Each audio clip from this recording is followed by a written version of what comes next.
Bonjour à tous et bienvenue pour une nouvelle vidéo dédiée à la création de vêtements historiques. Aujourd'hui, je m'attaque à un élément du costume assez simple à réaliser, mais indispensable pour achever la silhouette du XVIIIe siècle, le faux cul. Tout d'abord, le faux cul, qu'est-ce que c'est?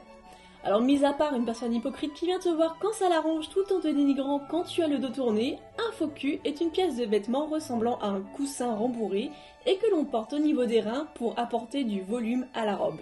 Il faut savoir que lorsque l'on étudie l'histoire du costume, on parle en termes de silhouette.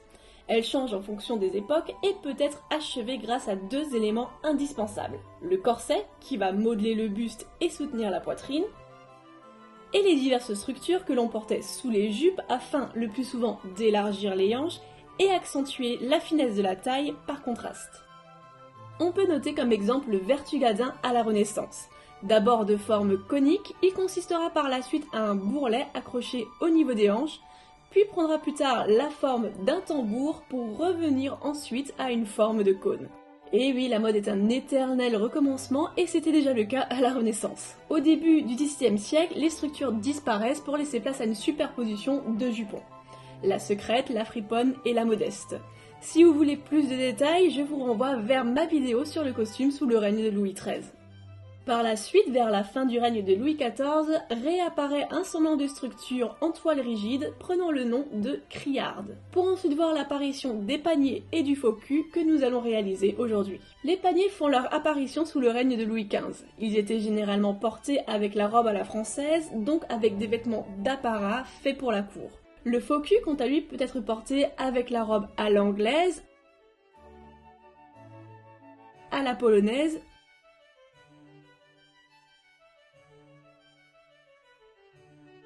ou la chemise à la reine par exemple. On est donc sur des robes luxueuses certes, mais plus adaptées pour la vie de tous les jours. Si les paniers répartissaient le volume sur les côtés, restant relativement plats sur le devant et le dos, le faux cul, lui, apporte le volume, sur le cul quoi, donc dans le dos et également sur les hanches. Pour réaliser ce faux cul, je commence par enfiler mon corset pour mesurer mon tour de taille. Je prends diverses mesures, la largeur de mon dos et la mesure estimée du tour que fera le faux cul. En me basant sur ces mesures, je trace à main levée mon patron sur du papier craft. Et je dois avouer que j'y suis allée un peu à l'arrache. Pour ce qui est de la forme, j'ai recherché des modèles de faux cul sur internet pour avoir une idée globale des dimensions. Après avoir découpé mon patron, je le place sur une toile de coton et je le découpe 2 fois en ajoutant une valeur de couture d'1,5 cm. Je crante ensuite mon tissu aux endroits qui seront traversés par une couture. Ces coutures transversales permettront de maintenir le rembourrage de manière égale dans tout le faux cul. Une fois mon tissu prêt, je peux passer à l'assemblage. Je réalise une couture sur le bord extérieur du faux cul. Puis je retourne mon tissu sur l'endroit et je repasse les coutures au fer. J'effectue ensuite mes coutures transversales à la machine en suivant les lignes que j'ai tracées au préalable au crayon léger. Comme c'est un élément du costume qui ne se voit pas, j'ai utilisé le crayon pour le tracer sans trop me préoccuper des marques que ça peut laisser.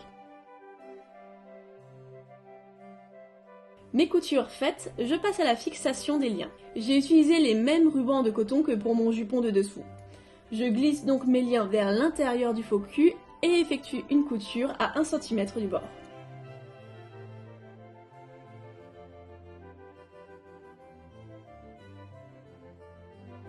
Je peux ensuite passer au rembourrage.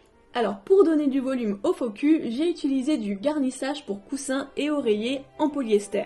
Alors en général, je suis pas fan de l'utilisation de matériaux synthétiques, mais le rembourrage en polyester est ce qu'il y a de plus abordable sur le marché. Mais sachez qu'à l'époque, les faux culs pouvaient être rembourrés avec du duvet, de la laine ou du liège.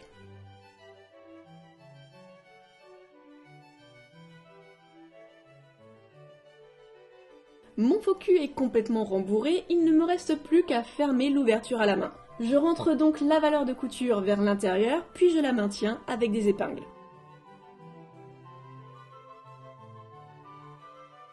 Et j'effectue ensuite un point à la main pour fermer la couture. Et voilà le résultat fini. Pour l'essayage, rien de compliqué. J'enfile donc ma chemise et mon corset, puis mon jupon de dessous. Je peux ensuite mettre le faux cul. Je le place au niveau de ma taille et je l'attache avec les liens prévus à cet effet sur le devant.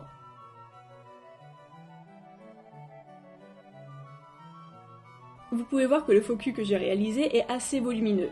C'est un choix de ma part, je voulais un max de volume pour obtenir un bon bum-bum digne du XVIIIe siècle. Ah oui, le bum-bum, c'est le petit nom que j'ai donné au faux cul. Bref, je vous laisse sur ces images, on peut déjà s'imaginer le résultat de la silhouette que cela donnera avec un jupon porté dessus, et j'ai hâte de m'attaquer à la fabrication de la robe qui ira justement par-dessus. Merci d'avoir regardé cette vidéo, comme d'habitude, likez, partagez et commentez, et je vous dis à très bientôt pour de nouvelles vidéos d'histoire et de mode.